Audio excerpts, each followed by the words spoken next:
নমস্কাৰ এই মুহূৰ্তত আহি পৰিছে অসমৰ লগতে বহুকেইটা আন্তঃৰাষ্ট্ৰীয় গুৰুত্বপূৰ্ণ খবৰ আৰু এনে ধৰণৰ খবৰসমূহ নিতৌ চাই থাকিবৰ বাবে চেনেলটো সাবস্ক্ৰাইব কৰি ভিডিঅ'টোত এটা লাইক দি উৎসাহিত কৰিবলৈ একেবাৰে নাপাহৰিব। দৰ্শকসকল জনাই আছো এটা খুবেই গুৰুত্বপূৰ্ণ খবৰ। ভয়ংকৰ দুৰ্ঘটনাৰ পিছতে বনভোজক লৈ দিলে এছঅপি। ৰাজ্যবাসীৰ বাবে জনাই আছো এটা খুবেই গুৰুত্বপূৰ্ণ খবৰ। ভয়ংকৰ দুৰ্ঘটনাৰ পিছতে বনভোজক লৈ দিলে এছঅপি। জনাই আছো এটা খুবেই গুৰুত্বপূৰ্ণ খবৰ, যেহেতু নতুন বছৰৰ আৰম্ভণি, গতিকে যিসকলে পিকনিকলৈ অথবা বনভোজলৈ যাব সেইসকলৰ বাবে মুখ্যমন্ত্ৰীয়ে দিলে নতুন এছঅপি। ভয়ংকৰ দুৰ্ঘটনাৰ পিছতে বনভোজক লৈ দিলে এছঅপি। জনাই আছো এছঅপিত কি আছে।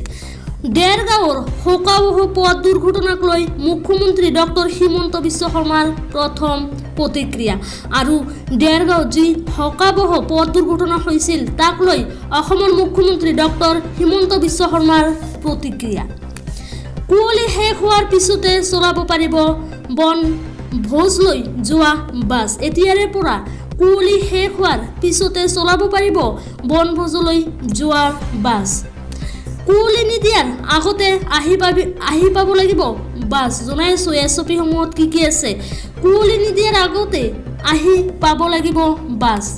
ভয়ংকৰ দুৰ্ঘটনাৰ পিছতে বনভোজক লৈ দিলে এছঅপি আৰু দেৰগাঁৱৰ ভয়ংকৰ দুৰ্ঘটনাৰ পিছতে অসমৰ মুখ্যমন্ত্ৰী ডক্টৰ হিমন্ত বিশ্ব শৰ্মাই বনভোজক লৈ দিলে নতুন এছঅপি। বনভোজকাৰী দলক অনুৰোধ, মুখ্যমন্ত্ৰী ডক্টৰ হিমন্ত বিশ্ব শৰ্মাৰ অনুৰোধ সূৰ্যোদয় হ'লে বনভোজলৈ যাবলৈ আৰু অসমৰ মুখ্যমন্ত্ৰী ডক্টৰ হিমন্ত বিশ্ব শৰ্মাৰ ৰাইজলৈ বিশেষ অনুৰোধ, সূৰ্য উদয় হ'লে বনভোজলৈ যাবলৈ নিৰ্দেশ। দৰ্শকসকল জনাই আছো দ্বিতীয় খবৰটো।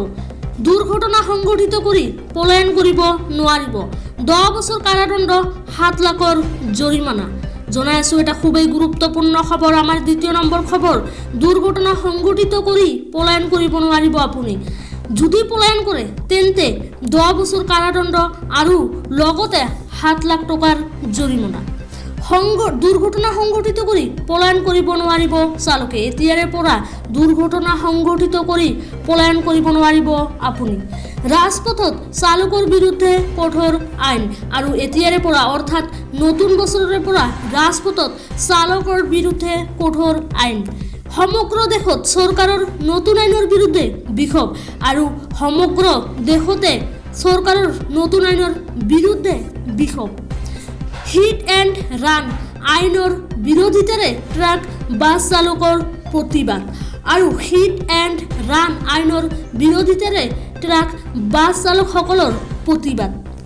চৰকাৰৰ নতুন আইনৰ জৰিয়তে দুৰ্ঘটনা সংঘটিত কৰি পলায়ন কৰা বাহনৰ চালকক বিহা হ'ব শাস্তি আৰু চৰকাৰৰ নতুন আইনৰ জৰিয়তে দুৰ্ঘটনা সংঘটিত কৰি পলায়ন কৰা বাহনৰ চালকক বিহা হ'ব বিশেষ শাস্তি।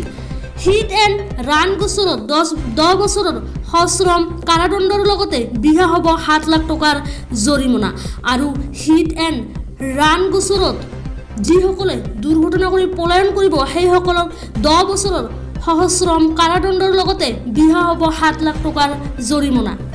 চৰকাৰৰ এই আইনৰ বিৰোধিতাত ক্ষুব্ধ হৈ পৰিছে বিভিন্ন ৰাজ্য।